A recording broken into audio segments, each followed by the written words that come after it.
ಭಾನುವಾರದಂದು ಸಪ್ತಮಿ ಬಂದರೆ ಅದನ್ನು ಭಾನು ಸಪ್ತಮಿ ಎಂದು ಕರೆಯಲಾಗುತ್ತದೆ. ಸೂರ್ಯ ದೇವರು ಎಲ್ಲಾ ಗ್ರಹಗಳ ರಾಜ. ಇದು ಸೌರವ್ಯೂಹದ ಪ್ರಮುಖ ಗ್ರಹವಾಗಿದೆ. ಈ ದಿನದಂದು ಸೂರ್ಯನ ಕಿರಣಗಳು ಸೂರ್ಯ ಯಂತ್ರದ ಮೇಲೆ ಬಿದ್ದ ನಂತರ ಭಗವಾನ್ ಸೂರ್ಯನ ಮಹಾಭಿಷೇಕವನ್ನು ನಡೆಸಲಾಗುತ್ತದೆ. ಜನರು ಈ ದಿನ ಸೂರ್ಯನನ್ನು ಪೂಜಿಸುತ್ತಾರೆ. ಭಾನು ಸಪ್ತಮಿಯನ್ನು ಅತ್ಯಂತ ಮಂಗಳಕರವಾದ ಸಪ್ತಮಿ ಎಂದು ಪರಿಗಣಿಸಲಾಗಿದೆ. ಭಾನು ಸೂರ್ಯನ ಇನ್ನೊಂದು ಹೆಸರು.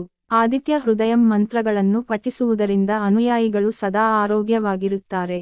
ಭಾನು ಸಪ್ತಮಿಯನ್ನು ಸೂರ್ಯ ಸಪ್ತಮಿ ಅಥವಾ ವಿವಸ್ವತ್ ಸಪ್ತಮಿ ಎಂದೂ ಕರೆಯಲಾಗುತ್ತದೆ. ಈ ದಿನ ಸೂರ್ಯ ದೇವರನ್ನು ಮಹಾಭಿಷೇಕ ಮಾಡುವ ಮೂಲಕ ಪೂಜಿಸಲಾಗುತ್ತದೆ ಮತ್ತು ಭಕ್ತರು ಆದಿತ್ಯ ಹೃದಯಂ ಮತ್ತು ಇತರ ಸೂರ್ಯ ಸ್ತೋತ್ರಗಳನ್ನು ಪಠಿಸುತ್ತಾರೆ. ದಕ್ಷಿಣ ಭಾರತ ಮತ್ತು ಪಶ್ಚಿಮ ಭಾರತದ ಕೆಲವು ಭಾಗಗಳಲ್ಲಿ ಭಾನು ಸಪ್ತಮಿಯನ್ನು ವ್ಯಾಪಕವಾಗಿ ಆಚರಿಸಲಾಗುತ್ತದೆ. ಭಾನು ಸಪ್ತಮಿಯ ಮಹತ್ವ. ಭಾನುವಾರದಂದು ಸಪ್ತಮಿ ಬಂದರೆ ಅದನ್ನು ಭಾನು ಸಪ್ತಮಿ ಎಂದು ಕರೆಯಲಾಗುತ್ತದೆ.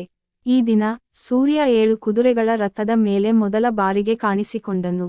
ಆದ್ದರಿಂದ ಈ ದಿನವನ್ನು ಸೂರ್ಯ ಸಪ್ತಮಿ ಅಥವಾ ವ್ಯವಸ್ವಾತ್ಮ ಸಪ್ತಮಿ ಎಂದೂ ಕರೆಯಲಾಗುತ್ತದೆ. ಸೂರ್ಯನು ಎಲ್ಲಾ ಗ್ರಹಗಳ ರಾಜ ಮತ್ತು ಗ್ರಹದ ಮಧ್ಯದಲ್ಲಿ ಇರಿಸಲ್ಪಟ್ಟಿದ್ದಾನೆ. ಭಾನು ಸಪ್ತಮಿಯಂದು ಮಹಾಭಿಷೇಕ ಮಾಡುವ ಮೂಲಕ ಸೂರ್ಯನನ್ನು ಪೂಜಿಸಲಾಗುತ್ತಿದೆ.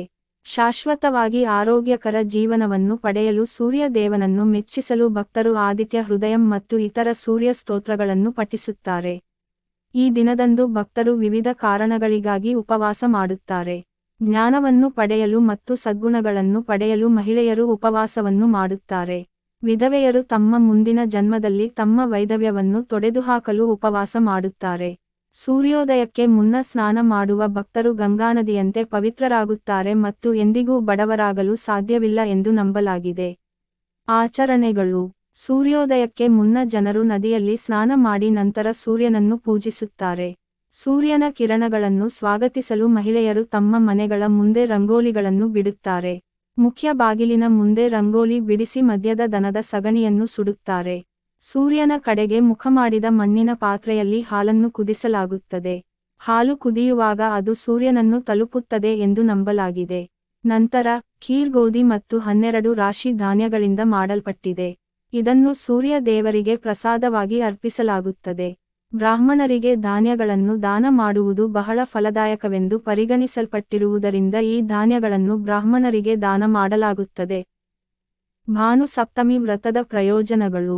ಸೂರ್ಯದೇವನ ಆಶೀರ್ವಾದದಿಂದ ಭಕ್ತರು ಮಾರಣಾಂತಿಕ ಕಾಯಿಲೆಗಳಿಂದ ಮುಕ್ತರಾಗುತ್ತಾರೆ ಮತ್ತು ಮಹಾನ್ ಅದೃಷ್ಟ ಮತ್ತು ಉತ್ತಮ ಜ್ಞಾನವನ್ನು ಪಡೆಯುತ್ತಾರೆ.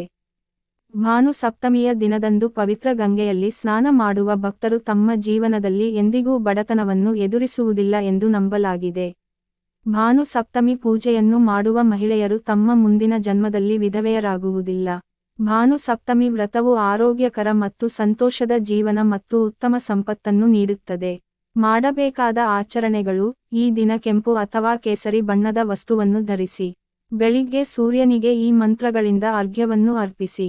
ಓಂ ಮಿತ್ರಾಯ ನಮಃ, ಓಂ ರವಯೇ ನಮಃ, ಓಂ ಸೂರ್ಯಾಯ ನಮಃ, ಓಂ ಭಾನವೇ ನಮಃ, ಓಂ ಖಗಾಯ ನಮಃ, ಓಂ ಪೂಷ್ಣೇ ನಮಃ, ಓಂ ಹಿರಣ್ಯಗರ್ಭಾಯ ನಮಃ, ಓಂ ಮರೀಚೇ ನಮಃ, ಓಂ ಆದಿತ್ಯಾಯ ನಮಃ, ಓಂ ಸವಿತ್ರೇ ನಮಃ, ಓಂ ಅರ್ಕಾಯ ನಮಃ, ಓಂ ಭಾಸ್ಕರಾಯ ನಮಃ. ಆದಿತ್ಯ ಹೃದಯ ಸ್ತೋತ್ರ ಮತ್ತು ಸೂರ್ಯಾಷ್ಟಕ ಸ್ತೋತ್ರ ಪಾರಾಯಣ ಮಾಡಿ.